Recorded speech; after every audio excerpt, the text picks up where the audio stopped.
Good morning, everyone. So before we start our reporting, let's pray. In the name of the Father, the Son, and the Holy Spirit. Amen.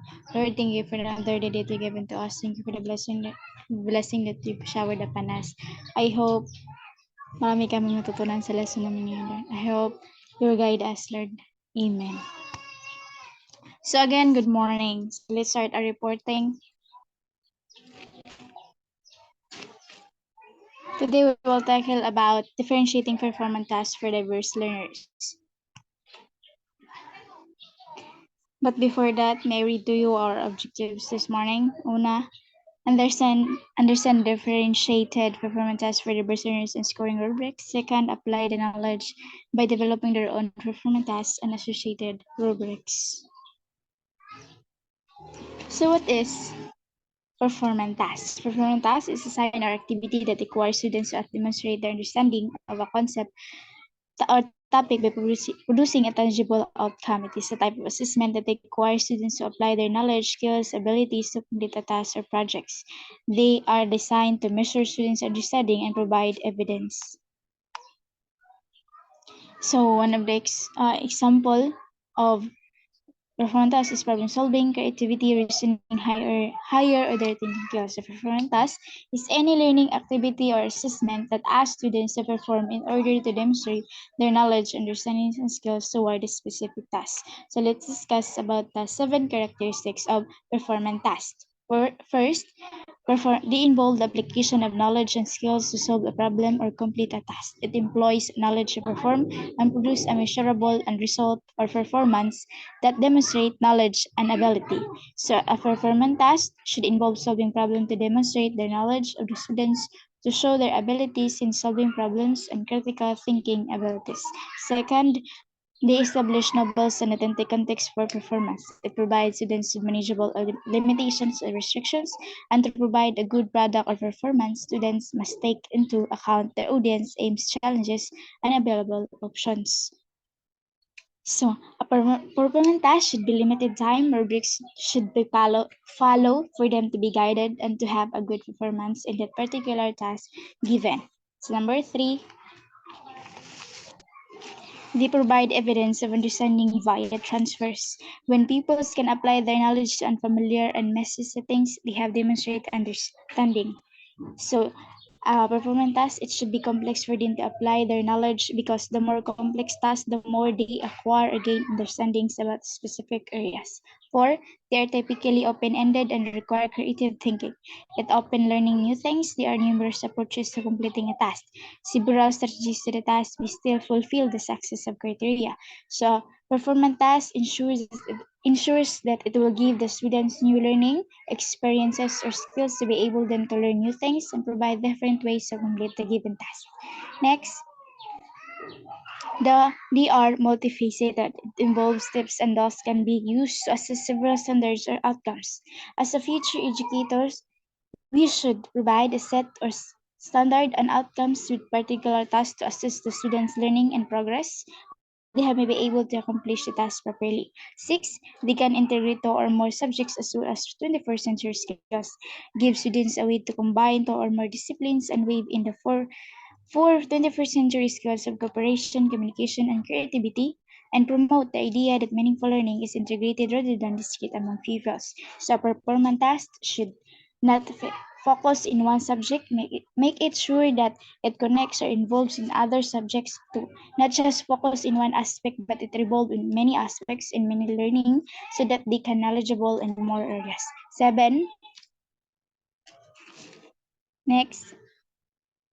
Performance or an open-minded tasks are evaluated with established criteria and rubrics. It is defensible. Judgment-based evaluation is made possible by clearly defined and organized criteria. Different degrees of understanding and proficiency are profiled using more specific scoring rubrics that are based on criteria. So performance tasks must be evaluated through the criteria and rubrics to assess the learnings and knowledge they've got. Using criteria and rubrics, we may be able to identify, measure, and evaluate the degrees and level of the student's knowledge. Next. Now, para kanino ba ibibigay ang mga performance tasks that we create? for the diverse learners. Who are the diverse learners? Diverse learners include children and students students to all abilities from racially, ethnically, culturally, and linguistically diverse backgrounds. So the diverse, what is diverse pala? So diverse, the difference between individuals in characters, race, beliefs, cultures, even traditions. Or in Bisaya, nagkadaiyang gigikanan. Next. So let's discuss about the different type of learners. There are 8 different types of learners. First, auditory and musical learners. Next, auditory and musical learners benefit most from hearing information aloud. Auditory learners process information by the sound, whether they are listening to their own speech being spoken aloud, hearing someone else, or hearing music. This auditory and musical learners prefer to learn when they hear the music or sound, when they hear the discussions. And next, visual and spatial learners. These learners prefer as information presented visually rather than spoken. So these students prefer to learn seeing, or gusto nila, mas nadali silang natututo kapag makikita nila yung isang bagay. Next, verbal learners. Verbal learners prefer to communicate verbally and in writing. So verbal learners, they prefer to learn when sila talaga yung nagsasalita, sila talaga yung nag-report, sila mismo, or first hand on and contact of information sila. Fourth, logically and mathematical learners. Those that learn logically search for patterns and trends in their learning. So sila yung mga estudyanteng magagaling sa math, problem solving, and critical thinking. Next. Physical and kinesthetic learners. The term learning with the hands or physical learning are both used to describe the bodily kinesthetic learning styles. So, sila yung mga mag-aaral na magaling sumayaw, mas gusto nilang may ginagawa o nagagalaw yung mga katawan nila. Mas madali silang matututo ng mga ganun. They are preferred to exploring something and anything. Next. Social interpersonal learners. These individuals learn best when they interact with others in verbal or non-verbal way. So these learners prefer sila makipag-interact. Mas dali silang matututo kapag marami silang kasama, group studies. Madali silang matututo kapag nagkakaroon ng interact with peers. Next. Solitary and intrapersonal learners. These learners prefer to be alone. Gusto nilang mas natututo sila kapag sila lang mismo, sarili nila. Next. Nature learners. Nature learners are the type who learn best when interacting in the nature. So, sila yung mga mag-aaral na mahilig sa nature. Gusto sila ng peace sa kanilang paligid. Mas natututo sila kapag nakita nila yung mga magandang tanawin sa paligid. Next. So let's discuss about the differentiated assessment. So what is differentiated assessment? Differentiated assessment is a process by which teachers adjust assessment to the various characteristics of students in order to fulfill the needs of each student individually. Hence, strengthening learning and improving students' capacity to demonstrate what they have learned. So differentiated assessment, example, a teachers create an activity or assessment that suits for everyone in order to fulfill the needs of each students individually, because each of the students has different needs in learning process. We have different capabilities and skills to do a task. Next. What can teacher differentiate? Unsa ba dapat ang i-consider sa usa ka teacher to provide differentiated activities assessment to their students? First, the content. Next. Content, knowledge, understanding, skills the students need to learn. So of course, the content that you deliver as a teacher, the information you deliver to the students to develop their understanding and skills, because how can the students be knowledgeable if you don't provide them the lesson they need, the information they need? Next. Process, how students come to understand and make sense of the content. So paano ba natututo yung mga estudyante? In what way your students understand the content? We should consider how students adapt or acquire the knowledge they need, and what activities you use to do or create to make them understand well your lessons to the content. Next. Product, ways for students to demonstrate what they have able to do after an extended period of learning. So in what way students demonstrate their learning through the activities that you gave. Consider the level of their understanding by their performance projects. We should identify if there are progress in the students' learning through evaluating their products and performances. Next, affects learning environment. Links to the effects of students' emotions and feelings on their learning. We should evaluate if the learning applied to their own lives. If the student's behavior changed, especially to his own life, especially to apply his daily lives, on how they are going to apply their learning in real life situations and problems they encountered. Next. So, how can a teacher differentiate? How can a teacher differentiate his or her students through these three characteristics: readiness, interest, learning profile? First, readiness.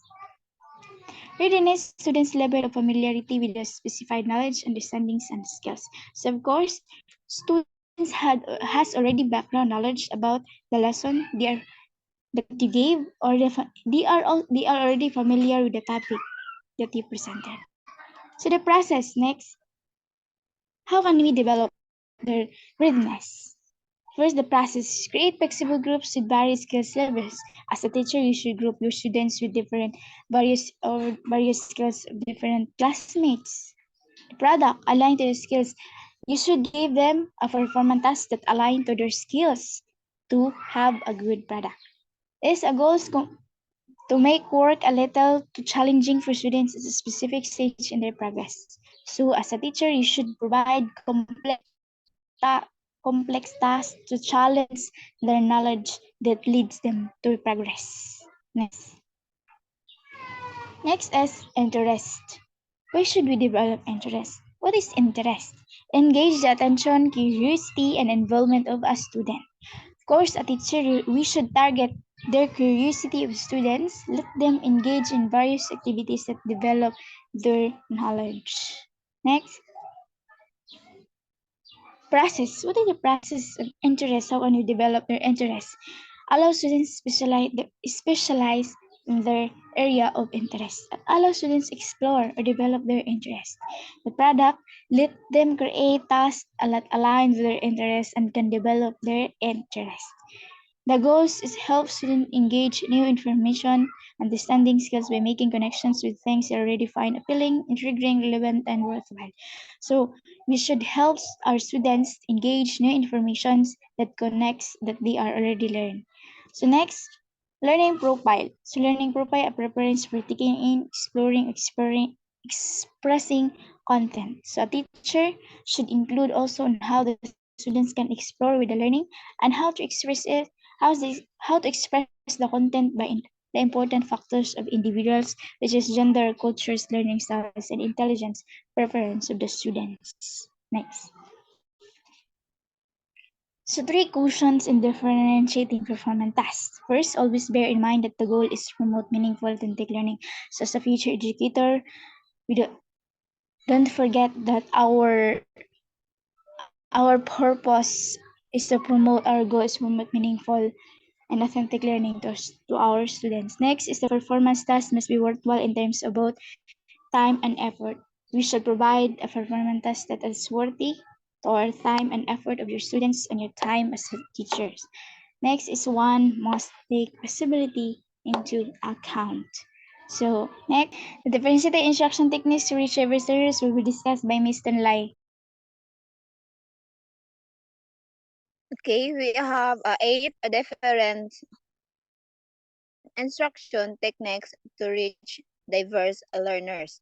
First is key vocabulary, barrier knowledge link, prepared and uh, prepared and comparative learnings, non-logistic presentation, realia and hand-on learning, curricular and personal collection, oral, reading and writing skills, higher order thinking skills.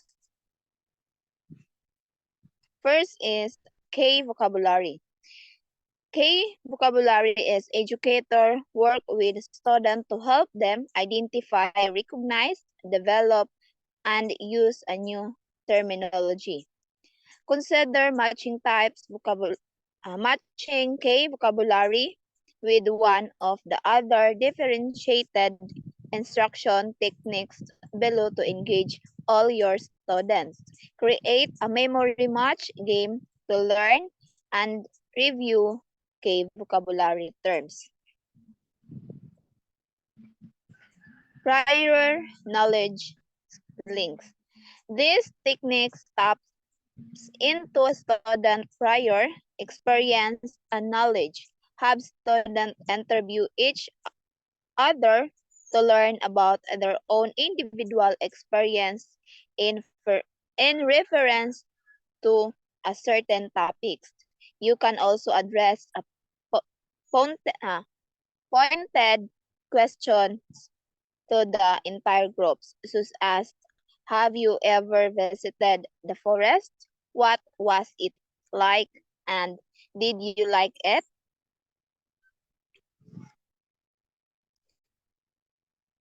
Paired and cooperative learning. Combine students with varying learning abilities, interests, and language. Proficiency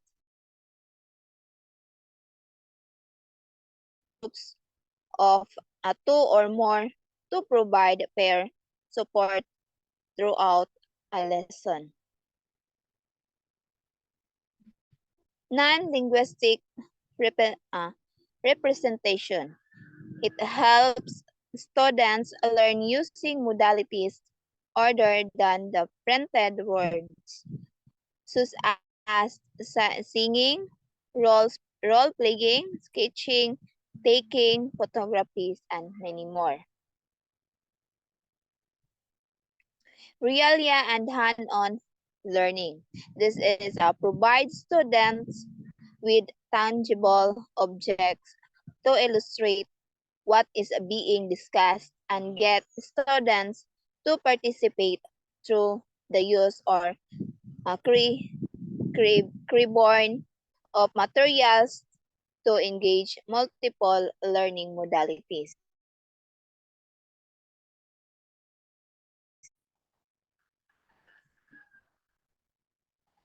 Curricular and personal connection. It helps also students to make connections with other content and discipline areas by relating a new concept to previously learned ones.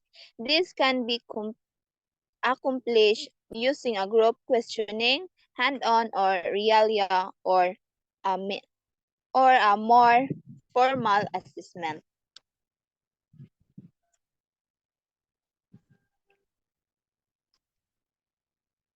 Oral reading and writing skills. It also engages to students to integrate the three learning modalities of speaking, reading, and writing.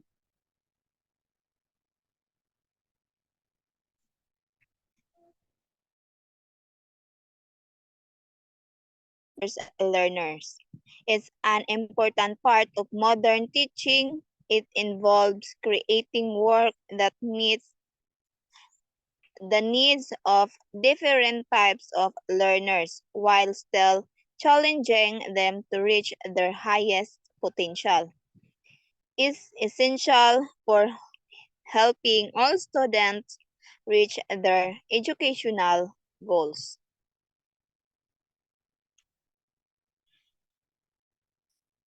And there have an example of differentiating performance tasks for diverse learners. First is providing students with a different formats for responding to a task. Second is from oral presentation to writing write descriptions. Third is help students develop the skills they need to succeed.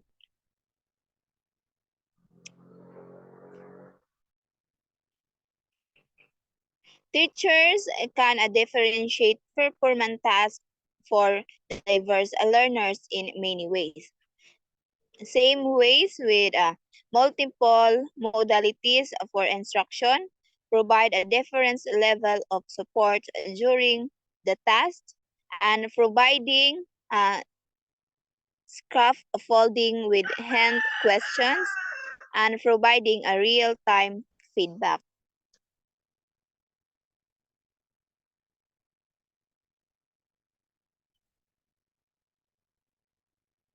Teacher can differentiate tasks according to the ways in which student needs to demonstrate mastery of a concept, such as providing multiple choice or allowing students to work independently or with peers. Teachers can differentiate goals according to the student ability level, ensuring that all students are challenged to reach their highest potential.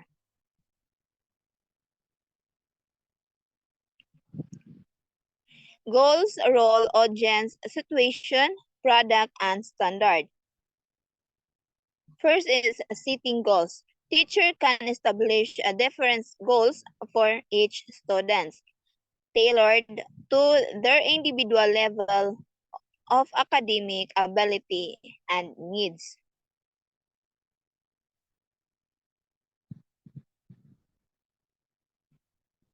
Second is establishing a roles. A teacher can assign each student of the task. This allows them to make use of each student's individual strength while also challenging them to develop new skills. 3 is addressing a different audience. Teacher can adjust their performance tasks to accommodate a different audience.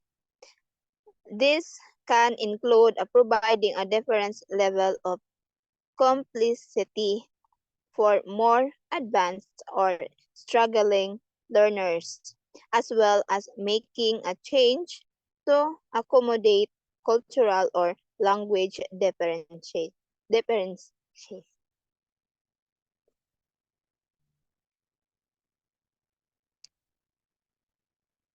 Adjusting a situation. Teacher can adjust the scenarios used in a performance accommodate learners of a different age and abilities. For example, they can make a task more challenging for advanced students or simplify it for struggling learners. Number 5 is creating a different product. Teacher can choose a different types of products that learn will create as part of the performance task.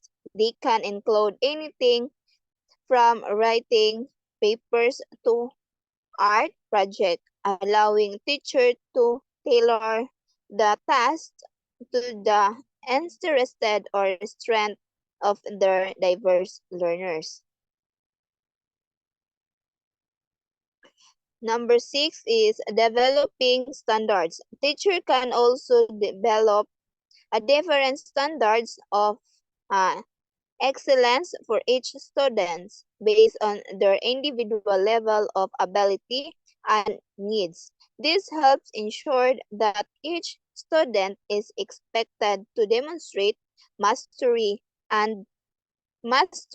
of the task while still allowing them to reach their potential. Scoring rubrics. So, narito ang scoring rubrics are descriptive scoring elements. Mali.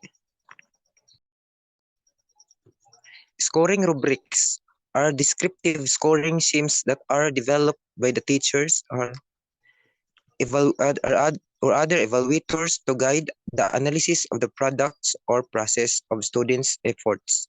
Also, scoring rubrics also are typically employed with a judgment of quality is required and may be used to evaluate a broad range or project activities. Next, there are the different types of rubric. So first is analytic rubric, holistic rubric, developmental rubric, and the checklist rubric. So what is analytic rubric?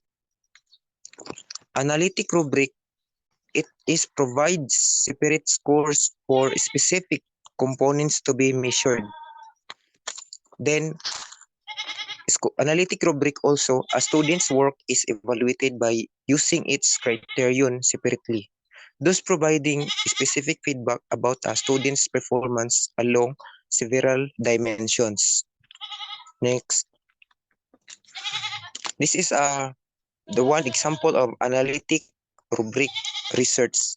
So, sa halimbawa na ito ay dito natin makikita ang mga level ng performance ng bawat estudyante na ginagawa ng isang guro. Makikita natin ang bawat criteria, weight, so level of performance 1, 2, and 3. Okay.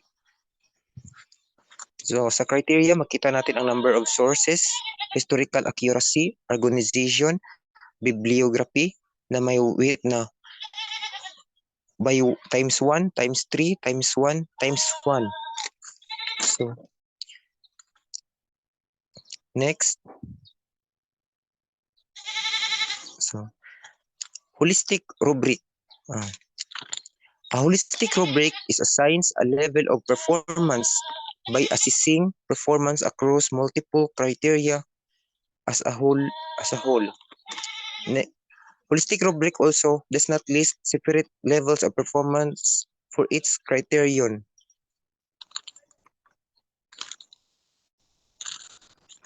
Next, narito ang halimbawa ng holistic rubric research.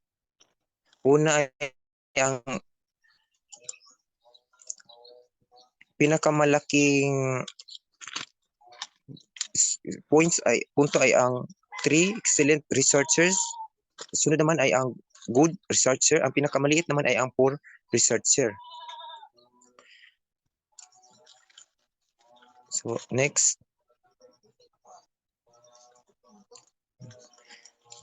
Developmental rubric. When we say developmental rubric are a subset of analytic rubrics. So, siya ang subset ng analytic rubrics. So, it is the main distinction between developmental rubrics and other analytic trait rubrics is that the purpose of developmental rubrics is not to evaluate an end product or performance. Instead, developmental rubrics are designed to answer the questions: to what extent are students who engage in our programs or services developing this skill, ability, value, and each. Generally, this type of rubrics would be based on a theory of development. Next.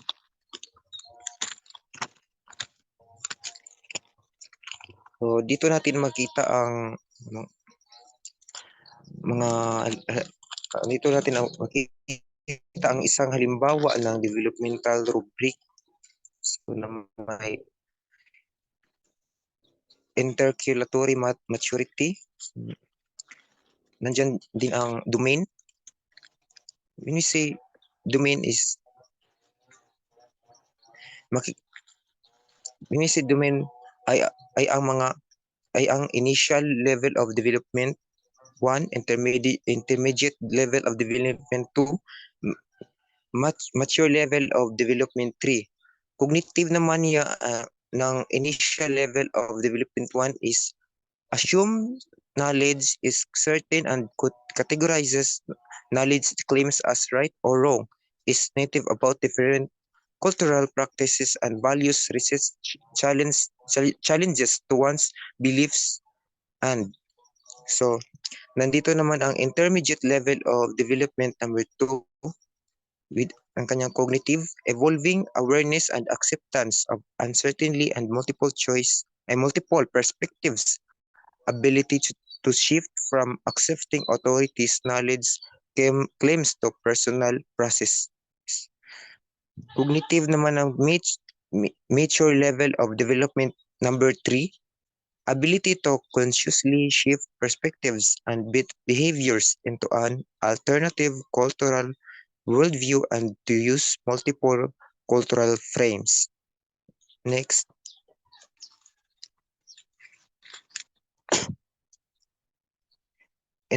Intrapersonal. So first, lack of awareness of one's own values and intersection of social or racial, class, ethnicity, sexual orientation, identity, lack of understanding of other cultures, externally defined and identify yields externally defined beliefs that regulate interpretation of experience and guide choices difference. Evolving sense of identity as distinct from external other perceptions, tension,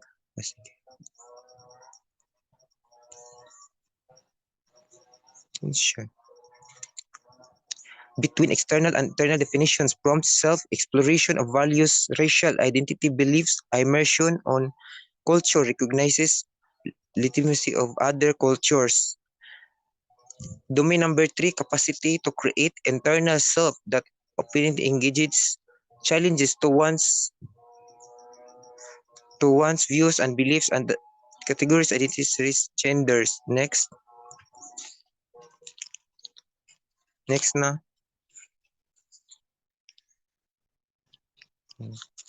So, interpersonal number 1, dependent relations with similar others. Sige. Checklist rubric.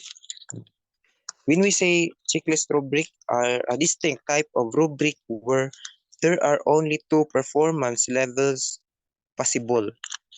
Checklists tend to be longer than other types of rubrics and students' work or performances simply becomes its own criterion. When you are using a checklist, every decision is binary, or yes or no, present, absent, pass or fail, and most rubrics can be converted rather directly into a checklist.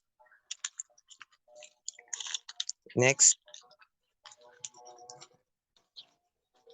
This is an example of checklist rubric. We have the criteria. We have the achieve or not achieve. So when we say achieve is when we write yes. Not achieve when we say no. Next.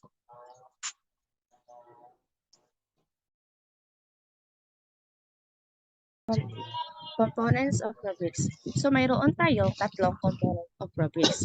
Ito ay ang criteria, rating scales, at indicators.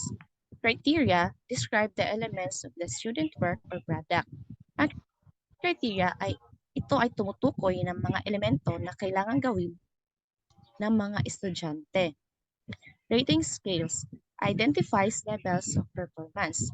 Ito ay pag-identify ng mga antas na kahusayan ng isang mag-aaral na naglalarawan ng kanilang mga kailangang gawin. Indicators provide examples or concrete descriptors for each level of performance. So, ang indicators ay nagbibigay ng mga halimbawa nagbibigay ng mga konkretong halimbawa o paglalarawan para sa bawat antas na pagganap ng isang mag-aaral na kailangan nilang sundin para sa kanilang gawain. Ito ang basihan sa paggawa ng rubrics. Ito yung criterion 1, ito yung criteria. Criterion 2, ito yung rating scale, at ang indicators, ito naman yung criterion 3. At dito ka magbibigay ng score, ito yung pinakamalaki yung 4 at pinakamaliit naman ito yung sa 1.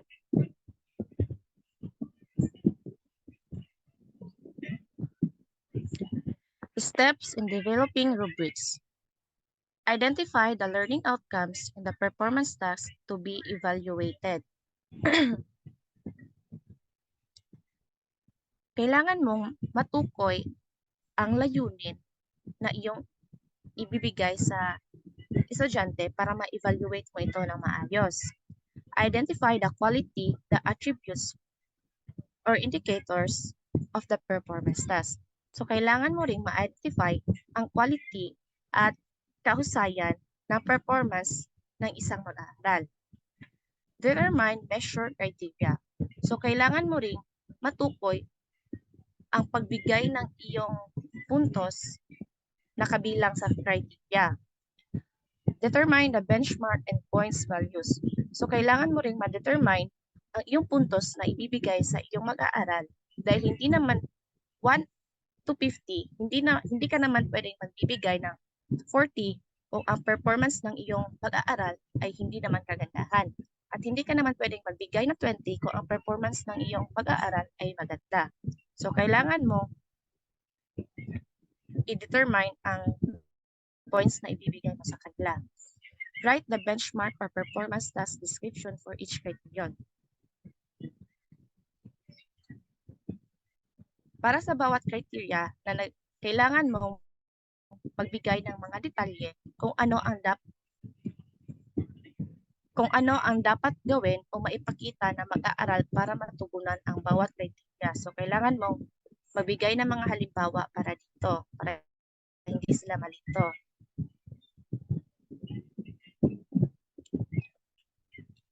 Why use rubrics? For the professor, allow evaluation and assessment to be more objective and consistent.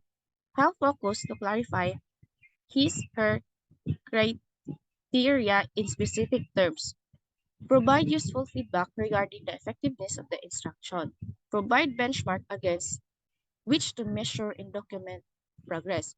So, kailangan talaga ng guro ang rubrics para masunod nila ang kanilang mga kailangang ibigay na puntos, ay maibigay nila ang kanilang dapat ibahagi sa mag-aaral at masunod nito ng mga mag-aaral para magkaroon ng malinaw at consistent na pamantayan sa pag-evaluate ng mga gawain ng mag-aaral.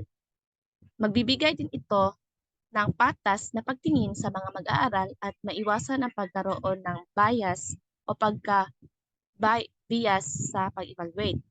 Magbibigay din ito ng gabay at direksyon sa mga mag-aaral para maabot ang mga inaasahang kahusayan at pag-unlad sa kanilang mga trabaho.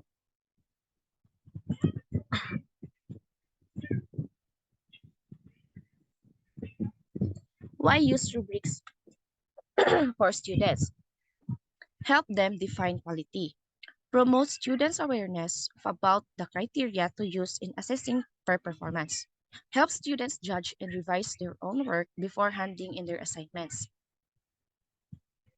Clearly show the students their work will be evaluated as what I expected. Kailangan gumamit rin ng mga mag-aaral ng rubric upang magkaroon ng malinaw na pag-unawa sa mga inaasahang pamantayan at maibigay ang kanilang kahusayan sa kanilang mga gawain. Para maunawaan ang mga aspeto na susukatin at matukoy kung saan sila nangangailangan ng pagpapahusay. Hindi naman sila pwedeng gagawa ng lalagpas sa rubric dahil wala namang score iyon o maliit lang na score ang maibibigay sa kanila dahil hindi sila nakasunod sa rubric.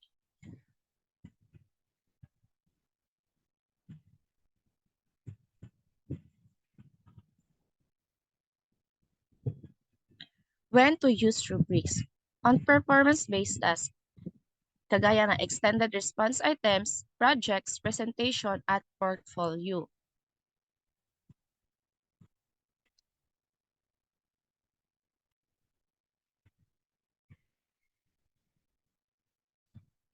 Characteristic of a good rubrics.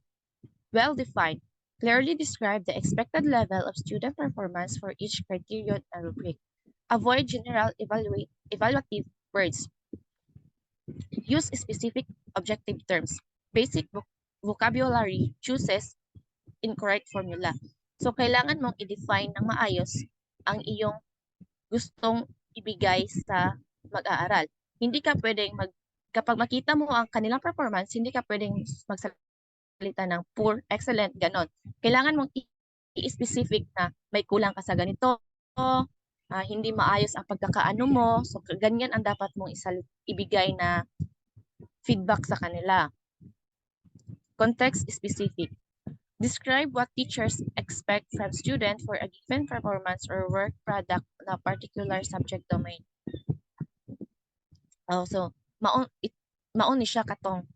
Yung sinabi ko na kailangan mong ibigay yung feedback na nakita mo, kailangan mo silang bigyan ng feedback, kailangan mong sabi sa kanila kung ano ang kulang at ano yung mga maganda nilang nagawa.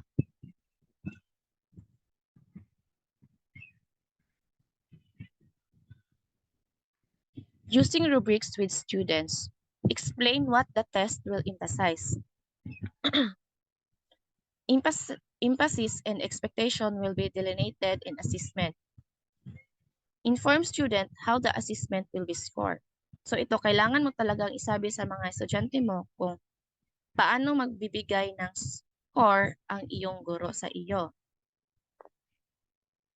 Explain how the result will be used. Explain the importance of the test scores in the student's learning progression. Next. How to use rubrics with students.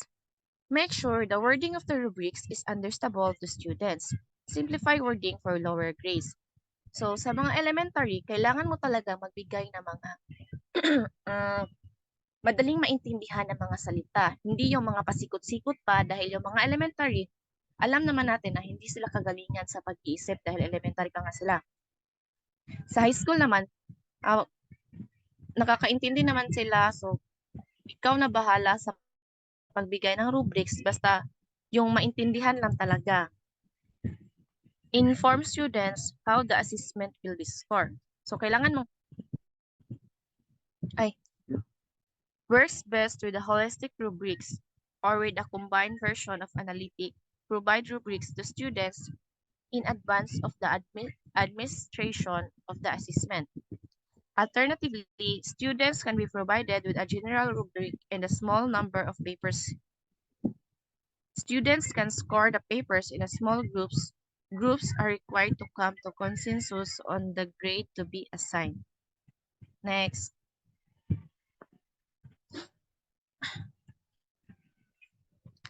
Advantage of scoring rubrics can be used to grade complex products or behaviors efficiently. A single grader can score assignment by different students more consistently. Multiple grades can score consistently. Communicates expectation so students turn in a better product.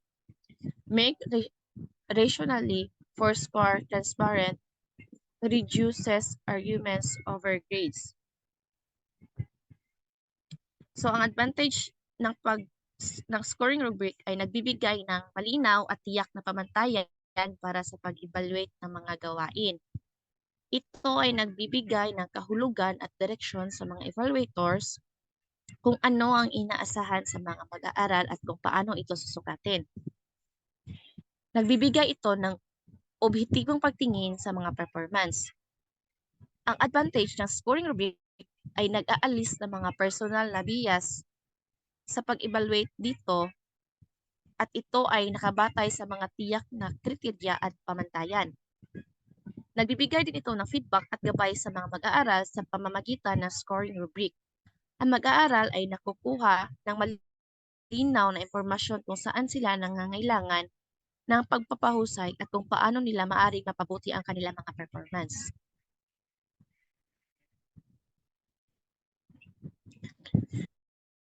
Disadvantage of scoring rubrics may not be able to address everything we want the students know. May limit students' response to only what is defined by the rubric. may limit creativity, the consuming to create. So, mga disadvantage ay ito naman ang mga halimbawa. Maaring maging limitado o hindi sakop ng scoring rubric ang lahat ng aspeto ng performance. Kaya kailangan mo talagang basahin ng maigi ang rubric upang maibigay mo ang performance na kanilang hinihingi. Ito ay maaaring hindi masyadong maluwag o hindi sapat na maipakita ang iba't ibang uri ng kahusayan o kakulangan ng isang gawain. Ang scoring rubric ay maaaring magdulot ng pagka-mechanical na pag-evaluate. Ito ay maaaring hindi masyadong magbigay daan sa pagtukoy ng mga espesyal na kaso o mga hindi karaniwang sitwasyon na maaaring lumitaw sa mga gawain na mag-aaral. Next po. At yun lamang po. Maraming salamat.